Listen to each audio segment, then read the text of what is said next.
Hi, I'm Luminous Star. Welcome to my channel, Luminous Star. I hope you guys and gals are here today joining me for the live stream. If not, that's okay. I know it's pretty early on a Saturday morning.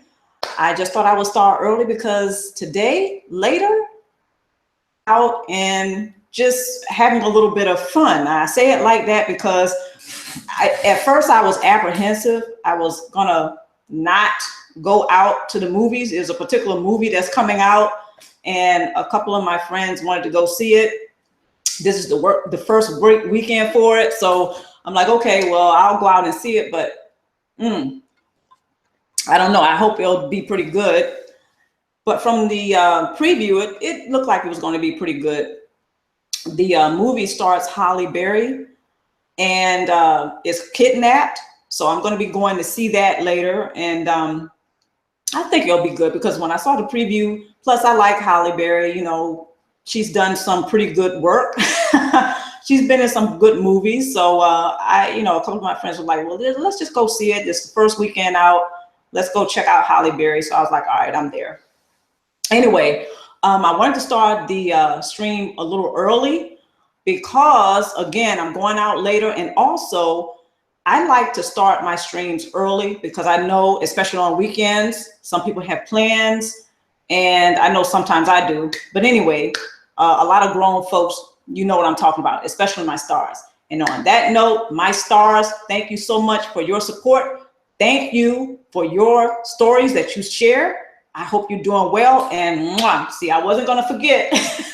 I really hope you guys and gals are doing well. Thank you for joining me for the live stream. Today, I'm going to be talking about narcissistic abuse, right? But also, I'm going to be talking about challenges that some of us face as adults when we have childhood trauma in the background. So, you know, some of us come from dysfunctional families. A lot of us come from dysfunctional families. But I'm going to be talking today about that, challenges that we face, okay, dealing with childhood trauma. It's a lot of them.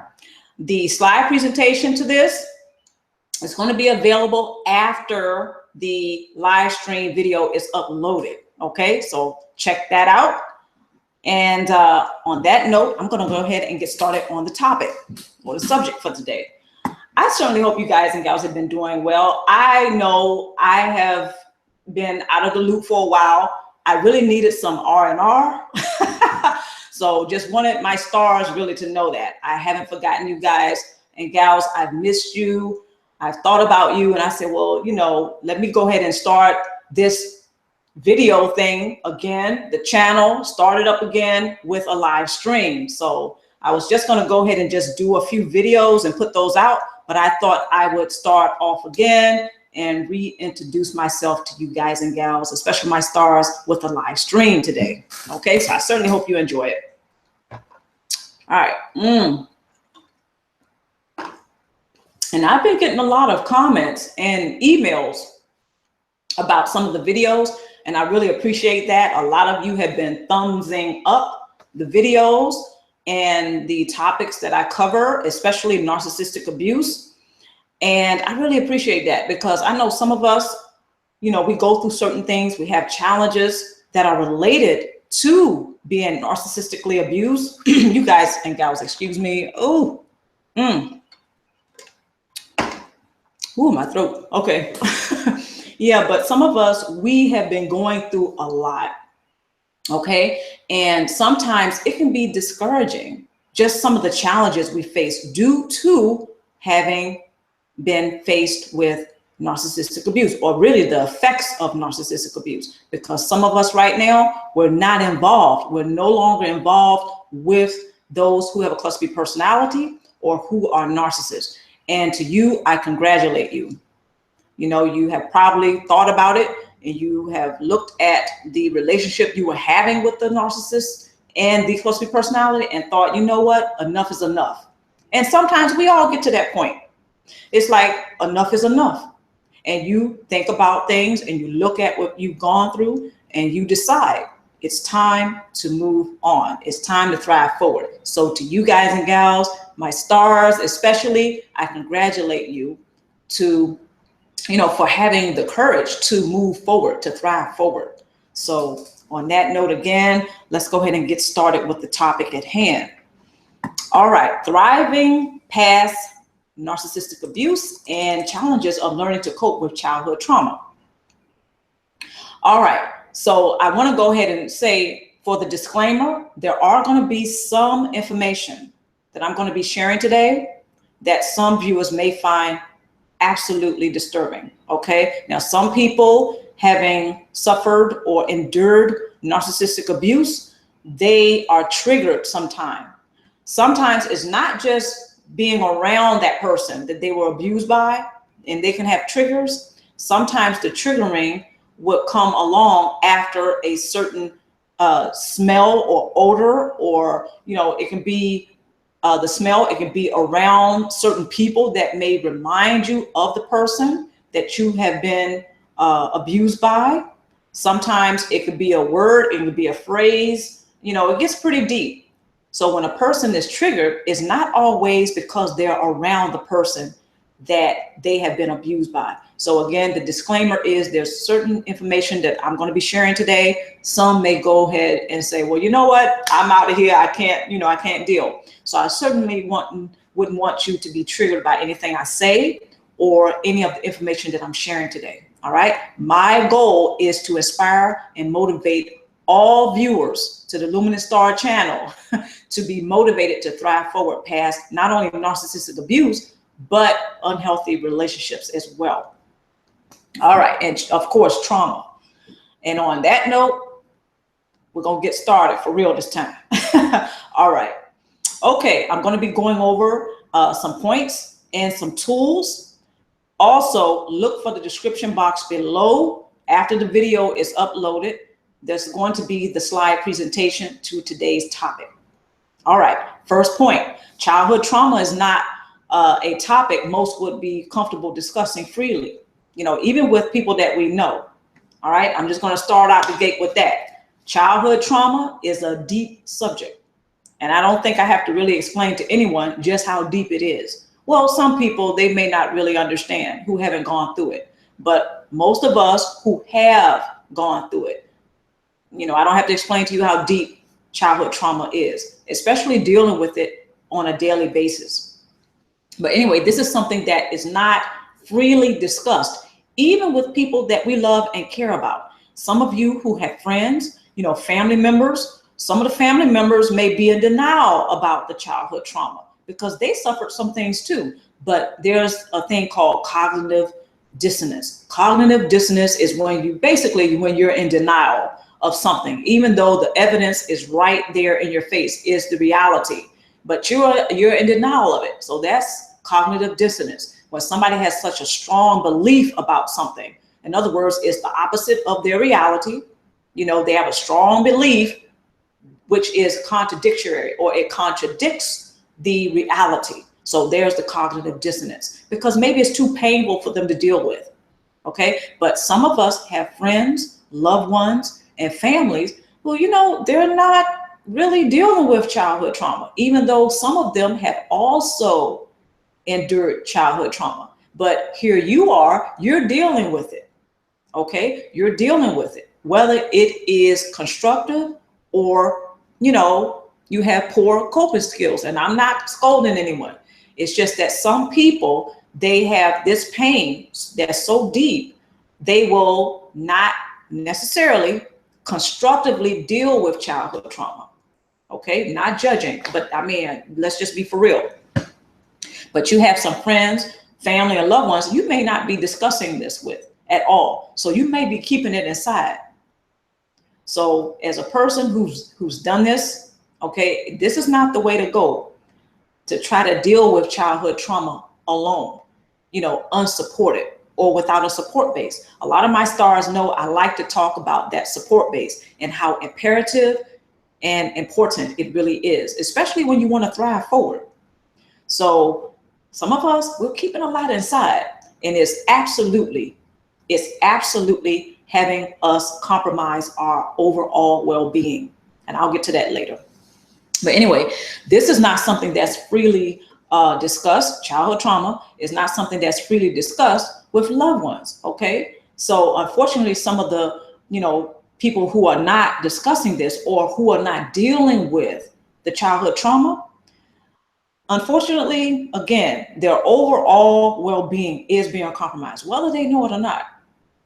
But not only that, but there's a thing called shame. Okay. Now, this is different than guilt, because shame is something that's very deep. Okay. Very deep. And a lot of people who are not discussing childhood trauma, or even if they don't want to discuss it with everybody, and I wouldn't suggest that they discuss it with everybody that maybe have not proven that they are trustworthy in their personal life. It's something different if you write a book and you're talking about this, but I'm talking about people in your circles.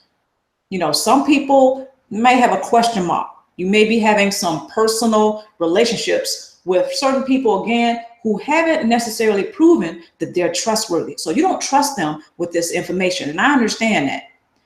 But the overall point that I'm making here is that when we internalize childhood trauma and we feel shame, some of us feel guilty too, because some of us still feel like it was our fault that we were abused, right?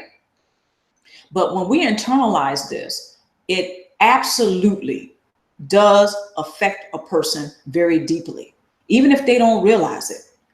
So a person can feel shame.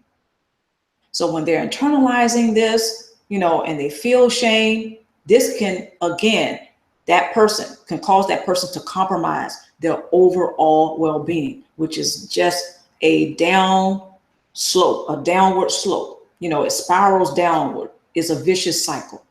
All right. And again, I'm going to get all into that.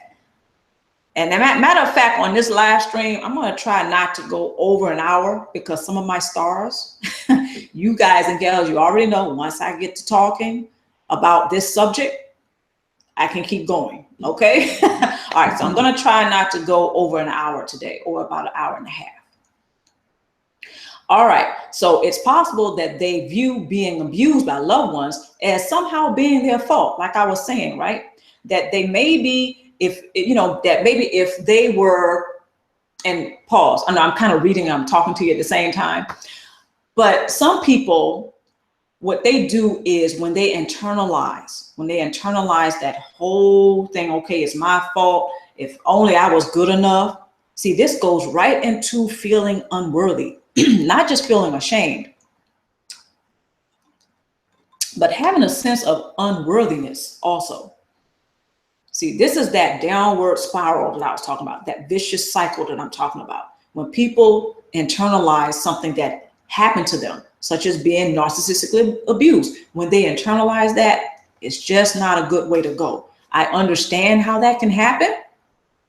And a lot of us who have that background, we fall into that pit. We end up, carrying, we have that burden, and it's so heavy. We carry it for quite some time. It stems in childhood, but it goes right on into adulthood, right? And then we're walking around feeling shamed, and we're heavy with burden. Some people go through this, and unfortunately, some people long after they're 18, okay, they continue on with that in their adulthoods. They're married. Some people get married, they have children, and they still feel like that when they were children, the childhood trauma is their fault. The fact that they were abused by someone else who was supposed to be responsible for him or her is their fault somehow. So this is what I'm talking about, that deep shame, internalizing the childhood trauma. And I just want to say, it's not your fault. It may sound cliche what I just said, but it is not your fault. Okay, those of you who are watching and listening, those of you who may view this video later, I just want you to know, yeah, Luminous Star says it is not your fault. But I'm hoping that other people have told you this. You've been able to find some people that you can talk to, I hope. Okay, and they have let you know, look, that's not your fault, because it's not. You were a child. Someone's supposed to have been taking care of you. They were responsible for you. There were certain adults around you who had issues that they may have been internalizing, or they have buried deep down inside of them, and they were just holding it in. And when they get around you or other children, they may project that onto other children. They're an adult, but they haven't resolved their own issues. So unfortunately, you know, when you were a child and you were around those type of adults, they were not being responsible for their thoughts, their feelings, and they, you know, whether it was consciously or not, they unleashed or they projected all of those unresolved issues onto you. Okay, so on that note, I want to say my heart also goes out to you, okay, because I can resonate with that. I can resonate with that. All right, so it wasn't your fault. It wasn't your fault. All right. Many who have been abused as children grow into adulthood developing a sense of unworthiness while pursuing validation from those who have a predatory nature. Okay, pause. Now, all of that, what I just said, was part of the first point. Now, those who have a predatory nature, such as a narcissist or a cluster B personality, what they tend to do is they will project their stuff onto others, not just children, but since I'm talking about childhood trauma, I'm going to focus on the children. But just as a side note, those who have a predatory nature, they are out for everybody. Okay, they go out and they scope people out. And of course, the cluster B personality and the narcissist, as a lot of us know who have this experience, right? We already know that when the cluster B personality and the narcissist is out on the prowl and they're scoping out for people, they study people, okay? They study the targeted prey. And sometimes the targeted prey is not an adult or a minor. Sometimes it's a child, a small child. Sometimes it is a minor, but I'm really talking about the children today and how narcissists and those who have a predatory nature will project their stuff onto those children. And the result is childhood trauma. Okay, so when the narcissist and the cluster B personality, they're out on the prowl and they're scoping for particular children, right? And what they call that is a child who is a safe victim. I don't know if some of you all, especially my stars, have heard me mention this in some of my previous videos. A safe victim is one that the narcissist or the cluster B personality or that person who has a predatory nature, that they have figured out that this child here is a safe victim. A safe victim is a person who doesn't have support from anyone or from a very few people in his or her life as a child. So this safe victim, the narcissist thinks, okay, this is a person that I can abuse, use, chew up, spit out, and nobody's going to support that child. Nobody's going to really care about that child. So this, again, is a safe victim. This is what we call a safe victim to the narcissist or the cluster B personality or anyone who has a predatory nature. Okay, so that individual who has a predatory nature, they're scoping a particular child out that they deem as a safe victim. And then the rest is history, unfortunately. All right, so what happens is once that narcissist and cluster B personality zeroes in on the targeted prey who is a child, then they move forward and they execute or they proceed with their abusive tactics. Okay, so this is I know this is very tough for some to hear, especially if you have experienced this in your past. So the narcissist and the cluster B personality, once they figure out that this particular child or these particular children are safe victims, again, the abusive tactics are on. Now, I want to say something else too about that. When the narcissist is actually scoping for the safe victim, they're very calculated. In my opinion, this is part of the abusive tactic. Some people will not agree with me. I think that is part of the abusive tactic because when you think about how the narcissist is intentionally, and again, this is my opinion, because they are intentionally, they are doing this on purpose. In other words, to go out and scope for particular children that they may deem as safe victims. To me, this is an act that is intentional. In other words, this to me is also abusive. This is an abusive tactic. Someone who thinks and plots, okay? They are very calculated about going out and choosing particular children that they may seem to be safe victims. He or she may seem to be a safe victim to the predatory person, right? To the person who has a predatory nature. As far as I'm concerned, that is an intentional act. Therefore, it is also abusive, because this person, they may not have put their hands on that child yet, but they're thinking of it. They are calculating it. They are plotting. They are scheming. They're being manipulative. Okay, that's my opinion. Some people, and it's okay, some people will not agree with that. They think the abuse starts, and they certainly have that right to think that and view it this way. They think the abuse starts once the person who has a predatory nature and who has the intention of abusing that child, when they physically put their hands on the child, that is when the abuse begins. I disagree.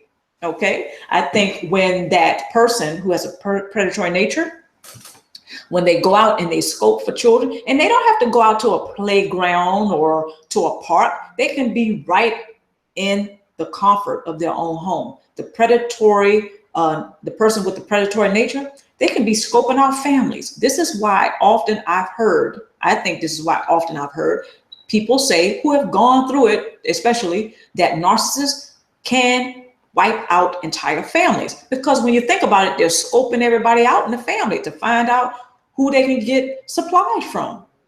And they don't exclude children. Sometimes they prefer children. I'm speaking of the narcissists. Sometimes they prefer children because they are safe victims. An adult, they may have to work a little harder to obtain source supply.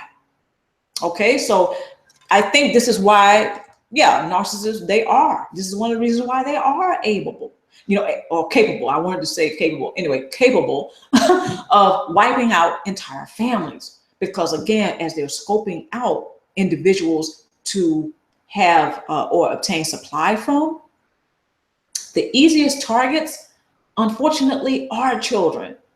They are the ones who usually are deemed safe victims. A person, the safe victim is a person who is abused and there's not a lot of support for that child. Because that child, just to further my example and point, that child may be in a very hostile situation at home. Mom may be an alcoholic, okay? Maybe they have siblings who are older, but they're running the streets. We've heard the stories.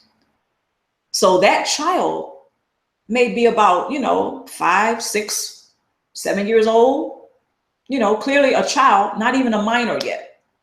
But let's just say that child has minors who are siblings. They may be adolescents already, a minor, adolescent, right? But they're running the streets. They're trying to escape the hostile environment at home. So that child doesn't have even their older siblings for support. I hope that makes sense. So the predator, they're looking at that. The narcissist, the cluster personality, they're scoping all that. They're sitting back, checking all of that out. They're looking. They're watching. They're like, okay, this child here, whether that child is their own or not, let's just say that the predator that I'm talking about, the one who has the predatory nature that I'm speaking of, is a parent. Okay, supposedly being a parent. And they're sitting back and they're scoping all of this out. And this child may not be a child that they have adopted. It may be their own child. Okay, so they're sitting back, they're scoping out their entire family. They're looking at the situation. And let's just say the minors, the two other siblings, the minors, the teenagers, they're out, they're running the street. They were adopted. Okay, let's just make this interesting. They were adopted. The child, the small child, the youngest child in the family, belongs, or I don't want to put it like that.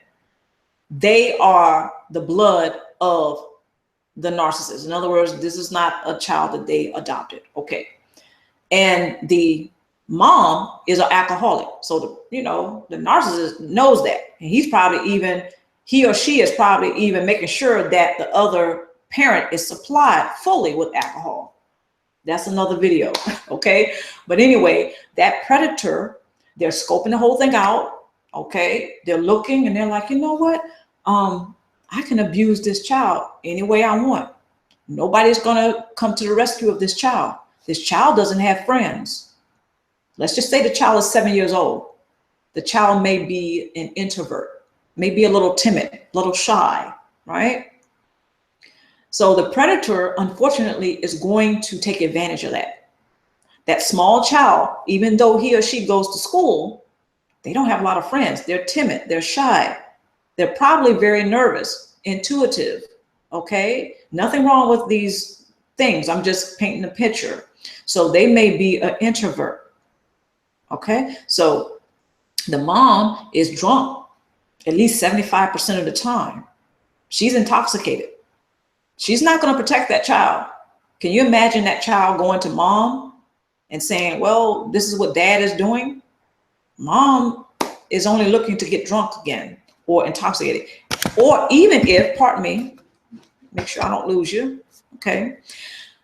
Even if the child does go to mom and said, this is what, I'm being touched, or, whatever, as a little child would speak of these things. If they tell mom, and mom is only thinking of getting drunk again.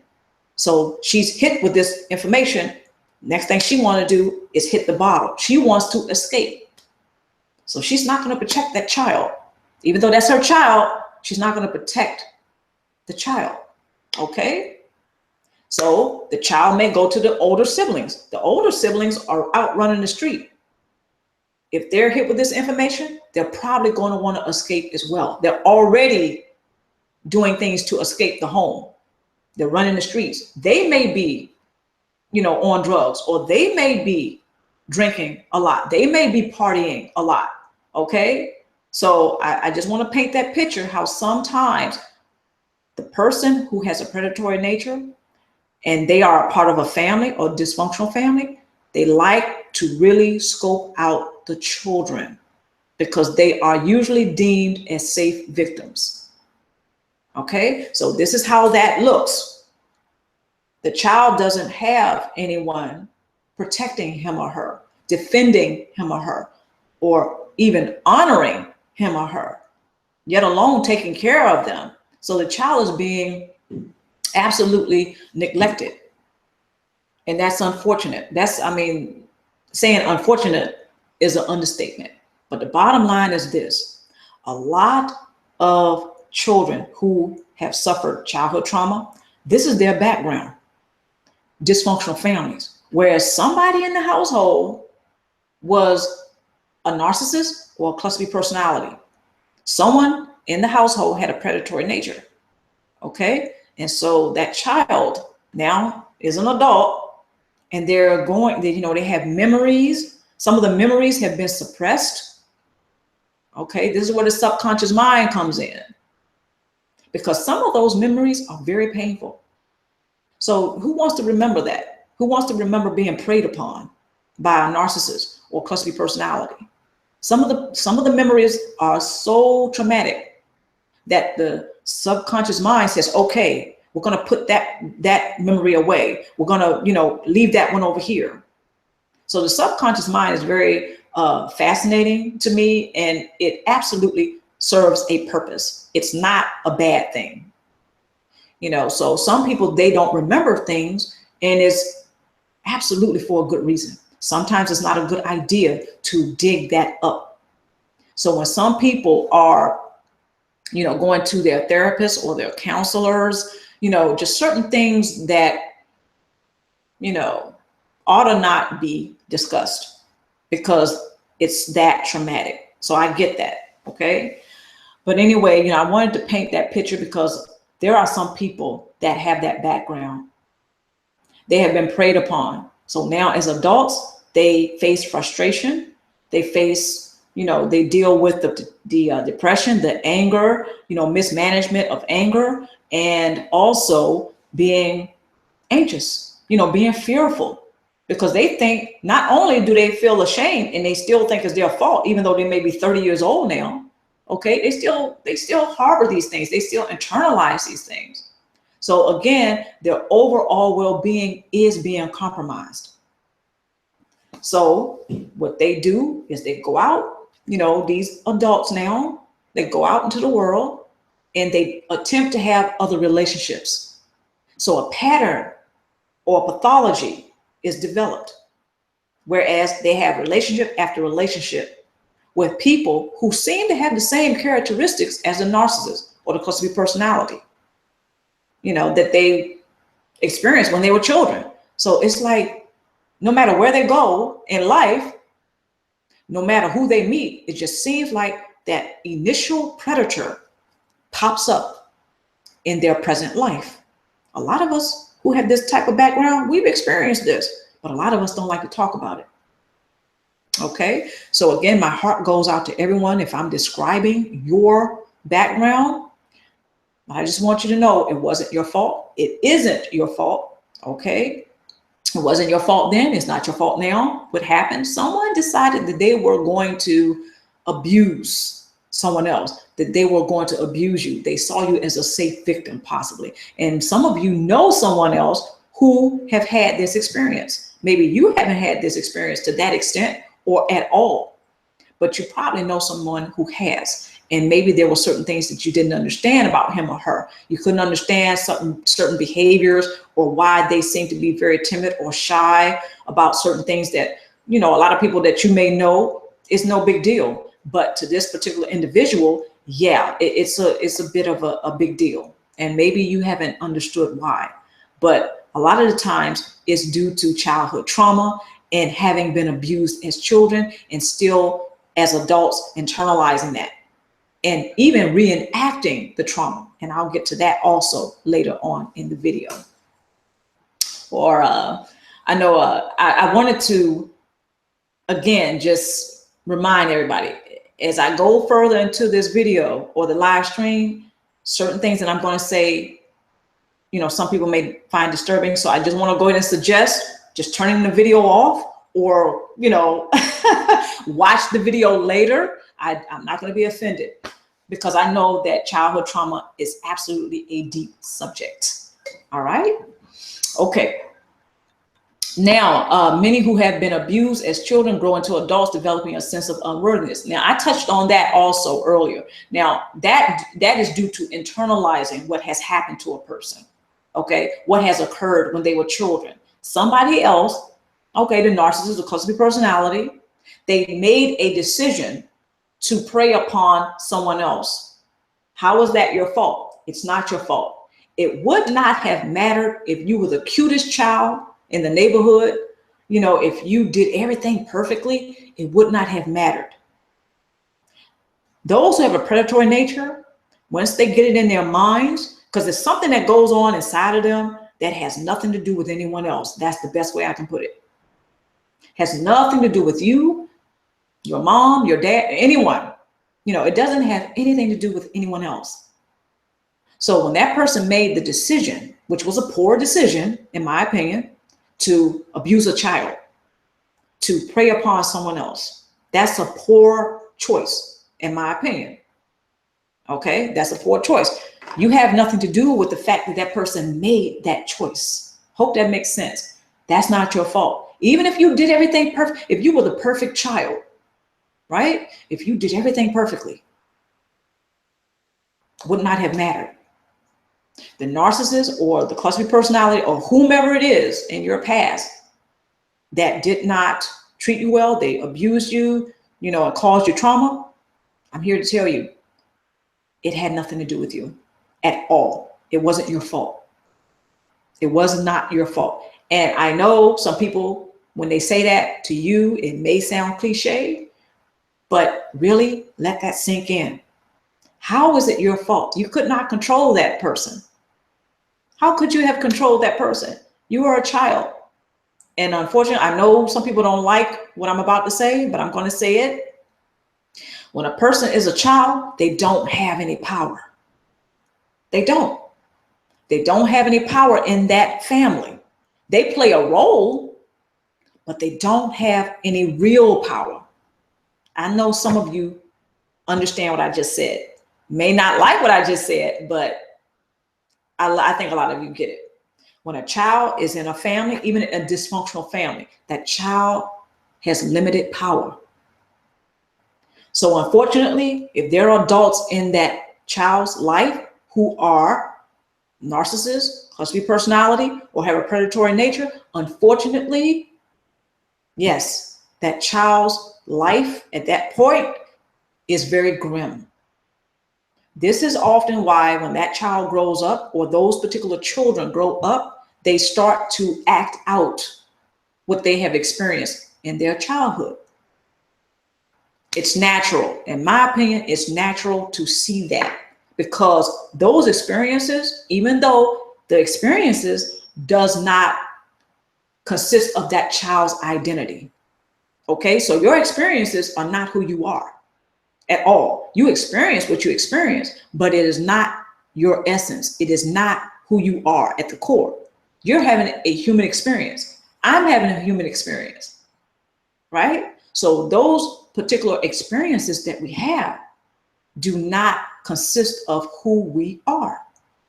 I hope that makes sense. So when a child is going through a lot of experiences that are traumatic and painful, yeah, it is not that child's identity. So by the time they become an adult, they've gone through adolescence, they are already acting out some of those traumatic experiences from their childhood. Quite natural. May not be pleasant, but it's natural. Okay, so when that child grows up into adulthood, unfortunately, sometimes they're still acting out the trauma. So this is why sometimes they see the same type of person, right? Not the same person, but the same type of person as the initial abuser, okay, or the person who has a predatory nature. It's almost like that person is still around. Okay, it's like they're lingering over their life, overshadowing his or her life. It's quite common when this happens. Okay, and when that person who has been narcissistically abused, or just abused for that matter as a child, resulting in childhood trauma, right? When that happens, it is very often that a sense of unworthiness is experienced. So they're still internalizing it. They're still carrying something that somebody else chose to do. Hope that makes sense. It's like, somebody else does something, but yet it's like you feel like you're paying for it. It's like you're carrying it. It's a burden. It's a heavy burden that it could be a hairy one too. But anyway, it's a heavy burden that you are carrying. So I just want to say, once a person really gets that it's not, they have to really get it in their core that it was not their fault. Then they can begin to feel lighter. They don't feel as heavy anymore. They can't take back, they can't erase. Unfortunately, we can't erase what has been done. Okay, some people may debate, well, maybe, the fact that we cannot erase certain things serves a purpose. But I say certain painful memories, unfortunately, we just can't undo it. What's done is done. So once a person realizes that, hey, this person treated me a particular way when I was a child, this person was supposed to take care of me. It's not my fault that they chose to do that. Once we really get that, then we can begin, to lighten the load a little bit. We don't feel as heavy anymore. So, and it takes some people some time to get to that, and that's okay. It's a process. This is not a contest here to see who can heal the fastest. This is not a contest. Everybody has their particular pace. Everybody has their particular temperate, their pace, how they move forward, how they do life. Everybody has a story. Everybody has a life that has purpose. So Once we get that that person chose to abuse, use, chew up, spit out, whatever, they chose to do what he or she did, it is not our fault. We were, a minor, or we were a child. Wasn't our fault at all. So that sense of unworthiness can begin to disappear. It's not going to happen overnight. Okay. So, okay, moving on now. The second point, unhealthy relationships continue on into adulthood, masking frustration, anger, fear, and heartache due to enduring various forms of abuse since childhood. Okay. So unfortunately, this is the usual pathology of many who attempt to thrive forward past narcissistic abuse and other forms of abuse on a daily basis, while childhood trauma continues to overshadow every aspect of his or her life. Okay, pause. Basically, that's one of the things that happen in a person's life who have childhood trauma, the unhealthy relationship, the string of unhealthy relationships, because that person who has childhood trauma, right, who has experienced childhood trauma, they're still acting out the trauma, but more than likely it's unconscious. They don't realize that they're doing it. He or she may not realize that they're reenacting their trauma, their childhood trauma, by getting into a relationship with a person who has a predatory nature. We are not really thinking about that, right? A lot of us don't really think about that. So I'm not trying to scold anyone. A lot of us don't really do relationships consciously. When we see somebody, for instance, a romantic situation, we see somebody we like, we want to get next to them. Natural, perfectly natural. So we're not sitting there thinking about, right? It's not a conscious thing. Again, this is a subconscious thing, because people who get together with somebody else, it is due to what's in the subconscious mind. It's not a conscious decision. Some people might say, oh yeah, I made a conscious decision to get next to that person because of A, B, and C. No, it was your subconscious mind had a whole lot to do with why you chose that person opposed to that person over there. It's your subconscious mind. It's what's in the subconscious. It's the programming that's in the subconscious mind. This is why most of us, we make the choices that we make. It's stemming from the subconscious mind. It is not a conscious decision. Most of the time, in whom we get next to is not a conscious decision. A lot of us think it is, but it's not. Okay. I'm not saying that the conscious decision has nothing to do with why you got together with that person. I'm saying that really you can go ahead and king or put the crown on the subconscious mind, why you got with that person, because that's really, why you got with that person. It's the programming in your subconscious mind. So when we are contemplating on getting involved with, say, a cluster B personality or a narcissist or a person who has a predatory nature, again, a lot of the times we're not really making the conscious decision to do so. Not really. It's the programming in the subconscious mind. So take a person who has childhood trauma. They haven't resolved that. So it's still in the subconscious mind. The programming is still being played. So when they meet up with all of these people who have predatory natures, it's familiar to him or her, even though it's very painful and traumatic what happened in the childhood, but it's familiar. And it's the programming that's still in the subconscious mind. The programming hasn't been deleted. The programming hasn't been changed. So voila, 9 out of 10 chances they're going to get with somebody who has a predatory nature. They're going to, it doesn't have to be a romantic situation. It can be, they can choose a job, whereas there's a lot of people on the job site who happens to have a cluster B personality. Happens every day. So some people, when, it's familiar to them, well, a lot of us, what's familiar to us, we tend to gravitate towards.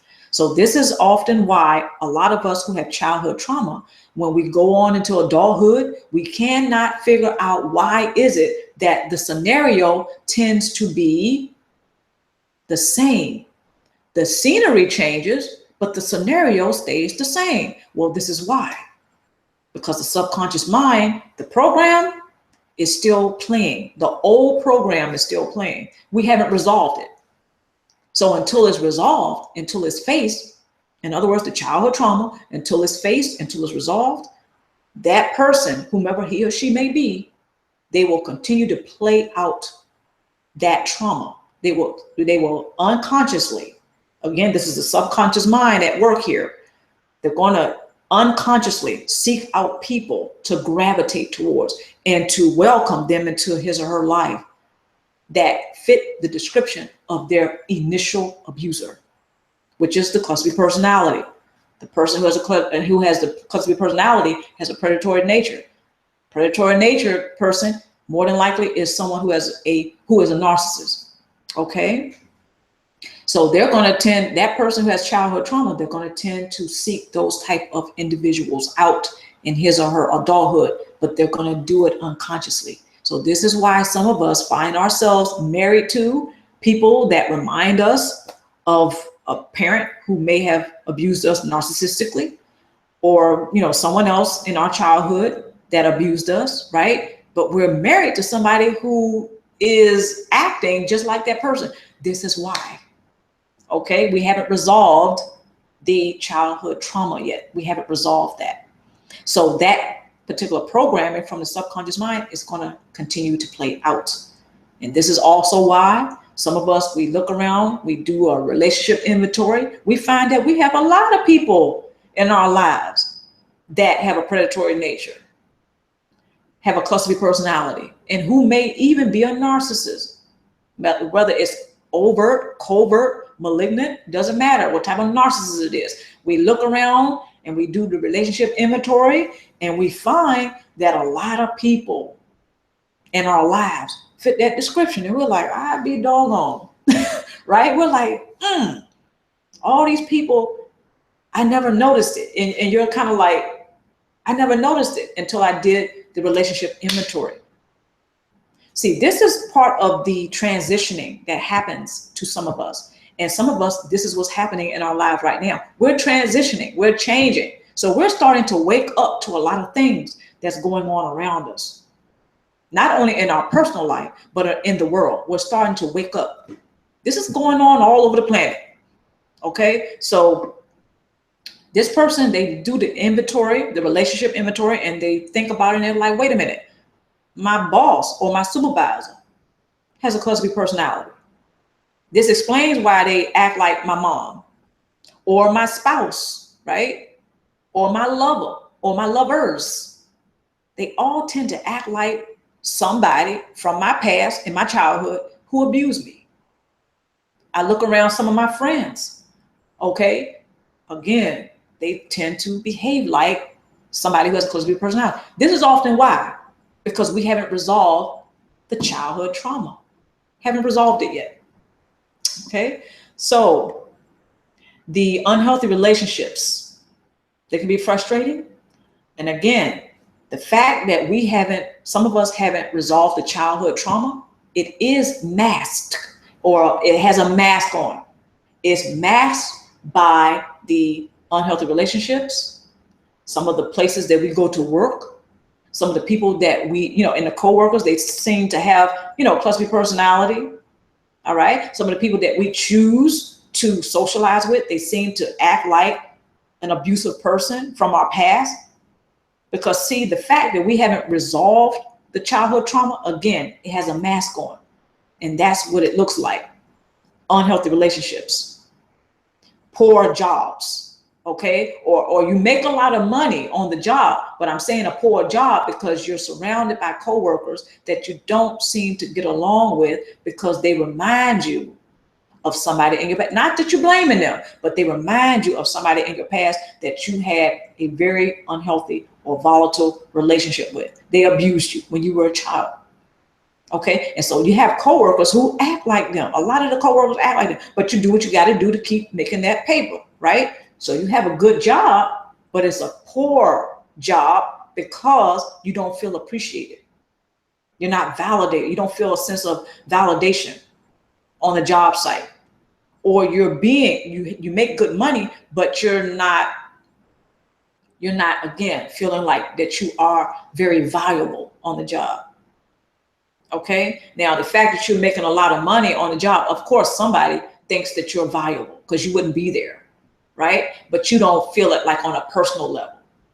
Okay. There might be some friction on the job site, but I think that's with any job that you have. Okay. So the bottom line is this: when the mask looks like the unhealthy relationships, a lot of people that you're dealing with that tend to have a cluster B personality, that's what the mask looks like, because the unresolved issue, again, it lingers on. You haven't resolved the childhood trauma. So it's going to show up in your life, whether it's your professional life or your personal life, it's going to show up. Okay. So, all right, moving on here. And then again, like I was saying, we tend to have several relationships. We tend to repeat that pattern, just reinvesting in relationships that, intuitively, we know that this relationship probably ain't shit, right? But we stick with it because it's familiar. Again, the subconscious mind having a particular program from our childhood, and it's still playing. So deep down inside, we know that, this, because it seems familiar to us, but it's not very healthy. So another part of the pathology is to continue to reinvest, over and over again in unhealthy relationships. That's part of the mask. All right. Okay. Now, there are a few signs which reflect the result of childhood trauma. Okay. What are those signs? Like I mentioned, reenacting the childhood trauma. That's one sign. Another sign is the pathology of abuse, dysfunctional and obsessive behavior. Another sign is addiction, mental illness, avoidance to constructively resolve painful challenges and issues. So you pause. So you involve, you're involved in these relationships, but at the same time, it's like you avoid. The person will avoid resolving the issues. So on one hand, it's familiar and it's painful. And because of that, a person tends to avoid resolving the issue, the childhood trauma. They reenact it instead. So they don't want, it's like, it's very familiar, but it's painfully familiar. The unhealthy relationship is. So on one hand, you have that. And on the other, it's like, I don't want to deal with this. So there's a cognitive dissonance. There's a denial. So therefore, there's an avoidance to resolve the issue constructively. So some of us may self-medicate. Some, hey, it happens. But the bottom line is this: it's like we get into these relationships that's unhealthy with the cluster B personality over and over again, but it's painfully familiar. So the childhood trauma is, the childhood trauma still plays on. It's unresolved. So when you're around these people, it's familiar, but it's painfully familiar. And on the other hand, you don't want to deal with it. So you avoid dealing with it. Okay, I hope that makes sense. I think a lot of us who have the childhood trauma background and the dysfunctional family background that goes unresolved, we can resonate with that. Because who wants to go through all of that again? And this is the trap, because some people think they're going to go through all of that again. But no, they're not going to go through all of that again. I'm talking about what happened to them when they were children. They're not going to go through all of that again, because by resolving the childhood trauma, they are freeing themselves from it. They can't undo what happened. Unfortunately, we can't undo what has occurred. But what we can do is work through those issues, so that way we're not bound by them anymore. I hope that makes sense. Okay, so let's go ahead and continue. Some of the other signs that reflect the result of childhood trauma is cognitive impairments, such as brain fog, selective memory, and chronic forgetfulness. Isolation. Okay, well, isolation, and I've mentioned this in some of my videos, isolation is quite different from alienation. Okay, it really is. And it's different from avoidance and loneliness. I'll get to that in a second. Okay, another sign is difficulty practicing self-regulatory processing. Now, self-regulatory processing is another thing that I mentioned in several of my videos. Please check out my videos on self-regulatory processing, because self-regulatory processing is very vital, is very important to learn or relearn how to, I say this, hold the self, embrace the self, be able to calm the self down. Okay, this is what self-regulatory processing is. When a person is able to experience something that may be very unpleasant, even traumatic, yet he or she has the ability to regulate, right? To calm the self down, to embrace the self. I hope that makes sense, because some people don't have that ability. They have the poor ability to do that. Okay, so self-regulatory processing is very important, because when a person is triggered, again, they may experience, wow, there's a red cardinal right outside my window. I'm sorry, y'all. A lot of my stars, you know how I like to take pictures of birds and everything. All right. Anyway, okay, I'm back. When a person is not not practicing self-regulatory processing very well, when he or she is triggered, they may undergo a lot of stress in that moment. Therefore, they have to process what's going on at that moment. You may be out or a person may be out one day and they may witness an accident. That's something that's probably going to cause some stress and one to be triggered right on the spot, especially a person who has childhood trauma or who has absolutely suffered childhood trauma, layers and layers upon trauma for quite some time. They may witness an accident and they're back again to a situation.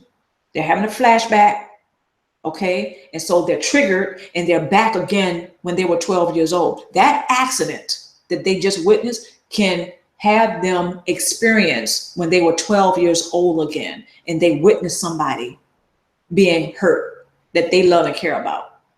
Okay, so this is what happens when a person is triggered who has childhood trauma or who has experienced childhood trauma.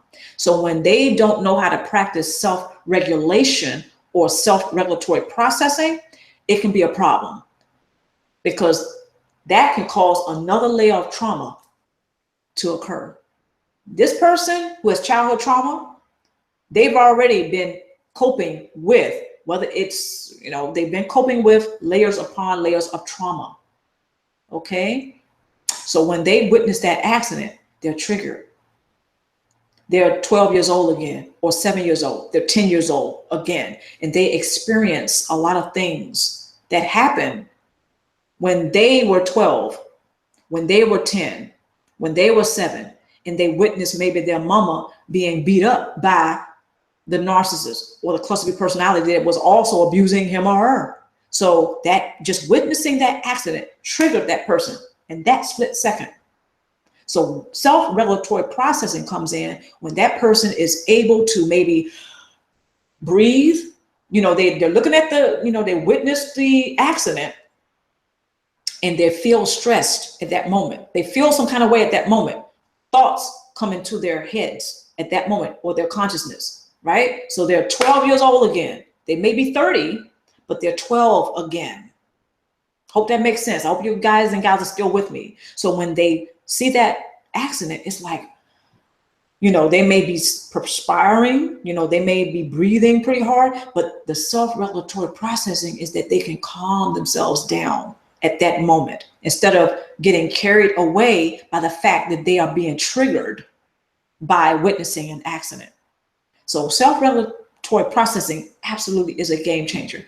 Unfortunately, a lot of people who have layers upon layers of trauma and have childhood trauma, they have lost the ability to practice self-regulatory processing effectively.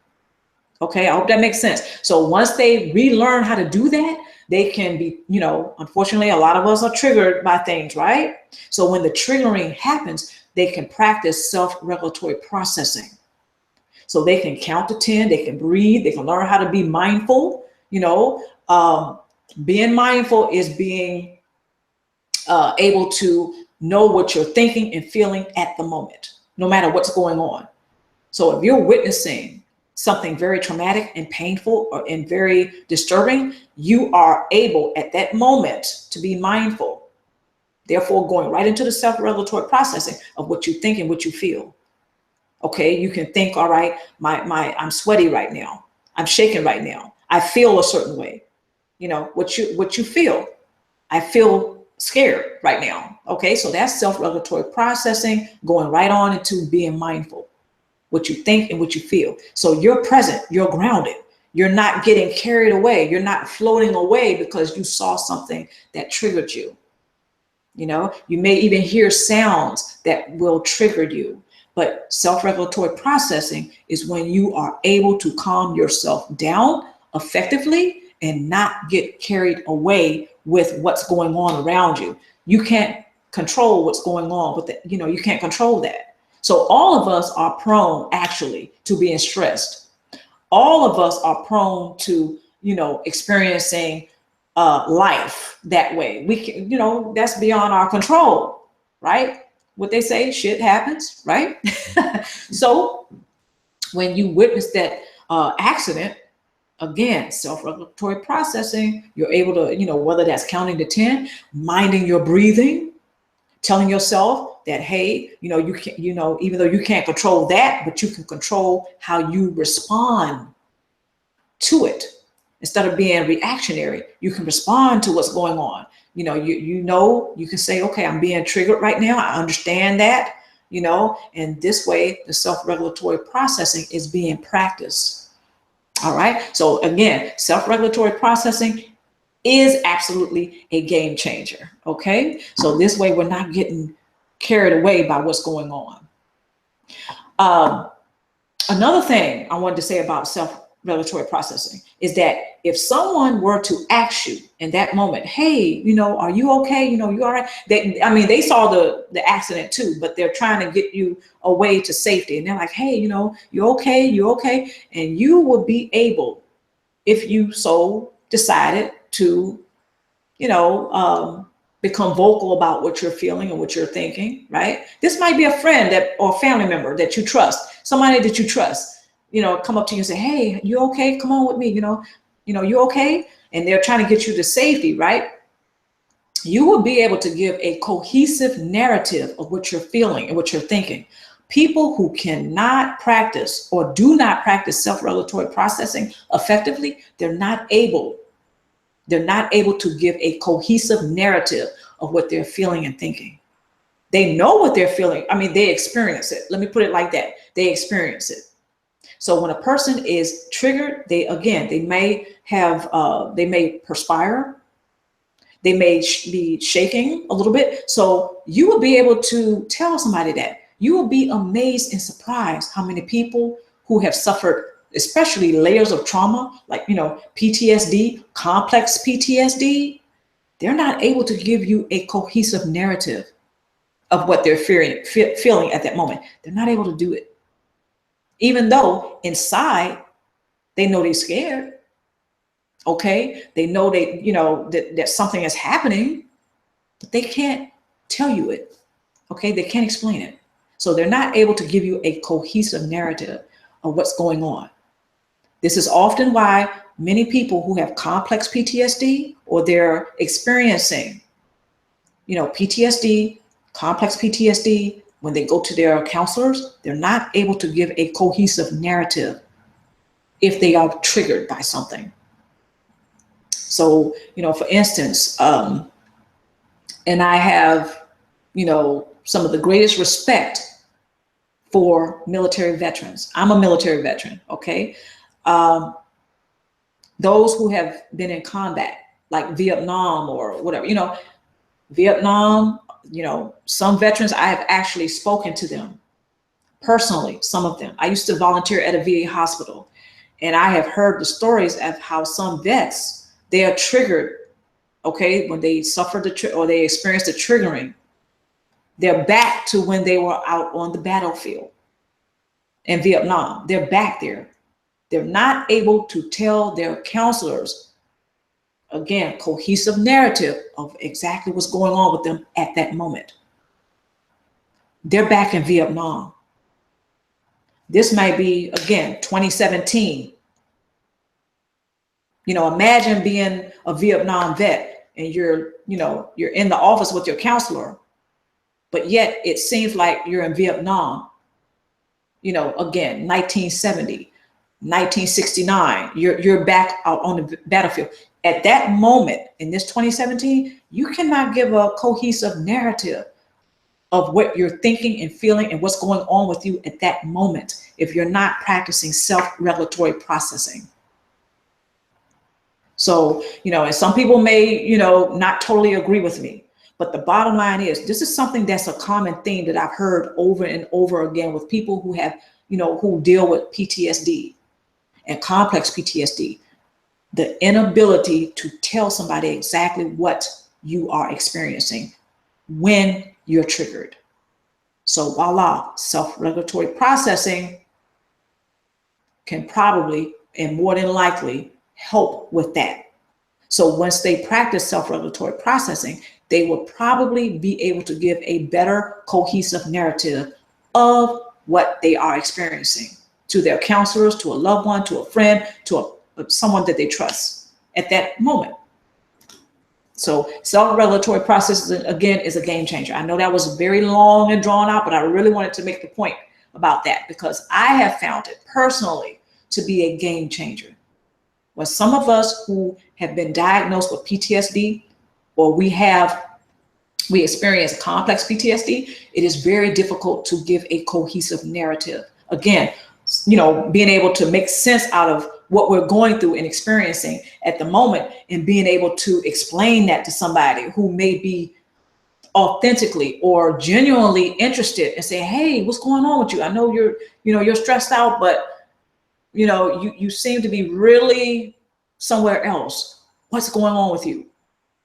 A person who can practice self-regulatory processing will be able to tell that person, okay, this is what's going on.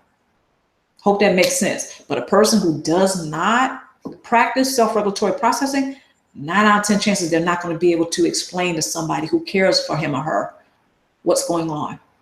And that may put a strain on the relationship. Okay. All right. Isolation. I was talking about that. Now, it's not the same as alienation or avoidance and loneliness. Sometimes, you know, we all, even in the best of relationships, we feel lonely. Okay. But when a person is making a conscious decision to isolate, that's different from alienation, loneliness. Okay. And, avoidance is different. Because when a person chooses to isolate, this is part of the poor coping skill that he or she uses. Okay? It's a poor coping skill to handle or to deal with, you know, childhood trauma. It's a poor coping skill. It's a coping skill, but it's a poor one to isolate, that is. A person usually chooses to isolate. When a person is alienated, it's because somebody outside has placed them in alienation. It's almost like there's a group of people and you may wish to be a part of the group. And this is, you know, again, this is just an example. You may be wishing to be a part of the group, but say the person who is ahead of the group, could be a cluster B personality, a narcissist, or a person who has a predatory nature. They look at you and say, no, you know, you're out of this group, and they outcast you. So, you know, or they exclude you from the group, and now you're an outcast. You want to be a part of the group, such as like your family. You want to be a part of the family, but the narcissist, who is the head of the family, right? They may do certain things and make sure that you are an outcast. So you're alienated. You feel alienated. You're alienated and you may feel lonely due to that. See, it's an external thing. So people often experience alienation due to something external. Whereas isolation is you're making that decision. You're choosing to walk away from the group. You're choosing to separate or feel, you know, like you're separated from the group. I hope that makes sense. So it's different. Alienation and isolation is different. And feeling lonely is a natural, it's a thing that naturally happens to us because we are, we're human beings having a human experience. Okay, so that's part of it, is feeling lonely sometimes. And again, when a person is isolating, is often due to he or she choosing to separate him or herself from a group. Okay, it can be your family, it can be society, it can be the community that you live in. You're choosing to, walk away and separate yourself. That's isolation. And it is a poor coping mechanism. Okay, it is very poor. All right. So when a person is alienating, they feel alienated or they're being alienated.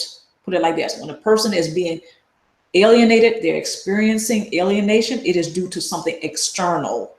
All right. And that, again, is a point I want to make about how sometimes the dysfunctional family, if there's a parent who is a narcissist, they will seek a child out to scapegoat, therefore alienate, and that child will become outcast from his or her own family. And I did a video about orchestrating phantoms about that. So please check out that video as well. But anyway, everything that I'm mentioning is going to be in the description box below after the video is uploaded. Okay, so when a person feels lonely, again, that's a natural thing that occurs with human beings every now and then. A lot of us who have some great relationships, we still every now and then we feel lonely. It's a human experience. But when a person chooses to isolate, it is a conscious decision. A person cannot isolate you. They can, you can feel, you can experience alienation because that person may be heading a group and they do some things to cause you to be outcast, okay, from the group. In other words, alienate you from the group. But if you choose to isolate, that is usually your decision. You choose to walk away, you choose to separate, you choose to not be a part of. Okay, so I just wanted to really point that out because I think some people, they get that confused about alienation, loneliness and isolation is quite different. But these are some of the signs that reflect childhood trauma. A person who chooses to isolate, okay, a person, they may experience alienation. They may experience loneliness, but I really wanted to pinpoint alienation and isolation are two different things. Okay, cognitive impairments, another sign. Brain fog, selective memory, and chronic forgetfulness. I really want to I did a video on brain fog, so I'm not going to really talk about that right now. I did a video on that. Please check that one out. Brain fog, that's another cognitive impairment. That is often the result of childhood trauma, often the result of trauma. Selective memories. Now, I talked about that a little bit earlier when I was saying how sometimes there are certain memories that one suppresses because they don't want to remember certain things. Now, the subconscious mind will say, okay, we're going to put these particular memories over here to the side because that's too painful. This person, probably wouldn't be able to really deal with that. Right? So the subconscious mind serves a purpose and it works in our favor. Sometimes it may not seem like it, but the subconscious mind serves a purpose and it is to work in our favor, not against us. Okay? So when a person has selective memory, what's going on often is there's certain traumatic experiences that he or she has experienced and they're kind of like putting it away. They don't want to deal with it. And there's a good reason for that. Who wants to remember all those things and being triggered and just, going through a lot of things again when they were 12? Now they're 40. They don't really want to experience a lot of those traumatic things when they were 12 at the hands of the narcissist. I don't blame you. Okay, this is another common thing. So selective memory is not like what the narcissist would do. I'll get to that in a minute. Selective memory is when the subconscious mind is putting away certain information, okay? well, which would probably trigger you to the point where maybe you wouldn't be able to handle it. So certain memories that some of us have, again, selective memory, is a result of the childhood trauma. Certain things we don't want to remember. Okay, so we don't deal with it. So having a selective memory is a cognitive impairment, because having a selective memory, again, it will absolutely, on one hand, it can be for a very good reason why you don't remember certain things. I mean, there's always a reason for that. But on the other, to suppress certain memories, right? That means you're in denial. There's cognitive dissonance. Okay, so that right there is not really helping you. I probably have to do a video on this alone just to really explain that point. Okay, because some people, again, when they have selective memory, such as the narcissist, they're doing that in order to gain fuel in the relationship. A narcissist who has selective memory, they're doing that to gain some fuel and to remain having a strong sense of control in the relationship. Case in point, some of us who have dealt with narcissists, we may point something out to him or her and say, well, you said you were going to cook such and such tonight, and now you're not doing it. Matter of fact, you're not cooking at all, right? And the cluster personality may act like they don't know what you're talking about. Selective memory. When just the other night they said that tonight they were going to cook lasagna, or they're going to prepare lasagna, right? And now they're like, you know what? I'm not cooking anything. So not only do they not just cook something else that may be just as good as a lasagna, but they're not cooking at all. So you bring that up to them and they're like, I don't even know what you're talking about. I don't even remember, blah, blah, blah. And no, you said you was going to cook. So that's selective memory. Some of us, we deal with this when it comes to the narcissist, right? It's like, yeah, I said that I was going to cook this and you said you was going to cook that, but the narcissist may look at you like you have 4 heads and say, no, you said, I don't remember that. You said you was going to cook. I don't even know what you're talking about, right? So sometimes this narcissist has this selective memory in order to gain fuel and a strong sense of control in the relationship. That's quite different from somebody who may be experiencing cognitive impairment due to childhood trauma. This person has selective memory because there's certain memories that he or she may, it's just too much pain. They couldn't deal with it. Okay. So that's selective memory. Being a person who has chronic forgetfulness.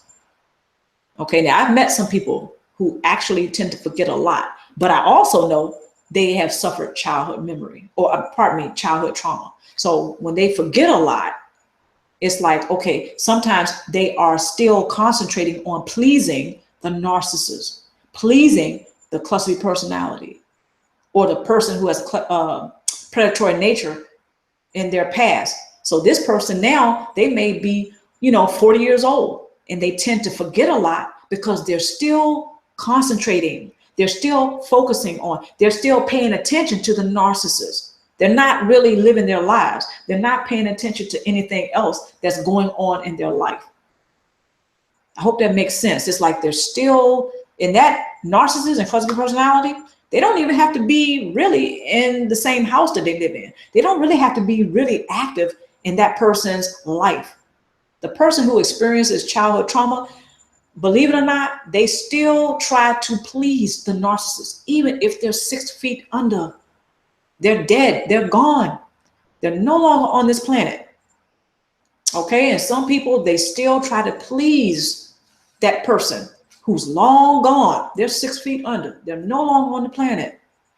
Yet the person who experienced childhood trauma, they're still trying to please that person. They're still trying to serve that person. They still want the validation from that person. It's a sad thing, but it's very real. So some people, again, a sign of childhood trauma, when you see somebody forgetting, have chronic forgetfulness, and they're still trying to please the narcissist.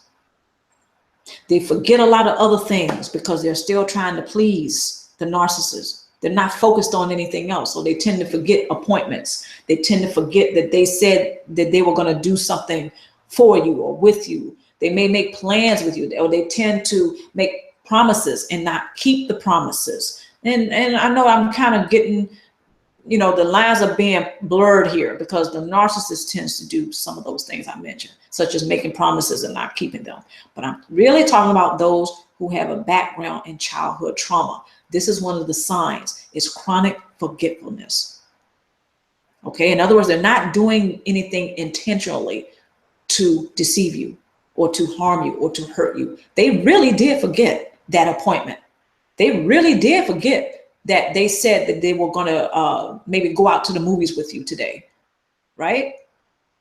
They may really have forgotten that, because they're still trying to please they're focused on the narcissist. They're focused on the cluster B personality, instead of really living their lives and being present in current relationships. They don't even show up to be present with you in a relationship. Why? Because they're still trying to please the narcissist. So they may tend to forget a lot of things. And this is not, you know, due to having dementia or what is that other one? Is it Alzheimer's disease? I think that's the one where you tend to, you know, your memory is kind of, you know, not there anymore. But this is one of the things that's very often found with those who have childhood trauma, you know, the cognitive impairments. Okay. And this is not to insult anyone. This is real talk here. Okay. This is real stuff. All right. And I mentioned earlier about the addiction. Also, obsessive behavior that can go right on into trying to please the narcissist, just being focused on the narcissist, pleasing the narcissist. It can become an obsession. All right. Also, addiction. It can be very addicting to be in a relationship with a narcissist or cluster B personality, or addictive. It can be an addiction. It's very addictive. Okay. It can be trying to please the narcissist. Whatever the narcissist says is gospel. And I've actually witnessed this myself with certain other people from my past. They were extremely loyal to the narcissist, extremely. And it just, right now, when I think about it, I cringe. But I get it. I get it, because that person was involved with the narcissist, and to this day, they still are involved with the narcissist, very loyal to that narcissist. And even some people that I knew in my past, they would make that observation about the other person and say, wow, that person is, wow, they're very loyal to that person. And I just shake my head. Yep. Yes, they are. And it's very, you know, it's disturbing. But this is one of the things that we find, you know, with those who have some people who have experienced childhood trauma. They are very loyal to the cluster B personality of whom have of the person. They are very loyal to the cluster B personality that abused them in the past when they were children. This doesn't have to be a romantic relationship. So you have some people who have childhood trauma, and again, they're adults now. They're still trying to please the narcissist, the person that abused them when they were children. They're still trying to, they still want the love from that person, from the cluster B personality. They still want the validation. They still want the acceptance. They're still fighting for that person, you know, to see them as being good enough, as being worthy. So, and it happens. So we get, and that can become not only an obsession, but it can be an addiction. It can be an addiction. Okay. A person can get hooked on that. All right. Now, moving on to the next point. I hope everybody is doing well. And like I said, I was going to try not to go too long today. All right. It's a natural inclination for people to desire and wish to become connected to others.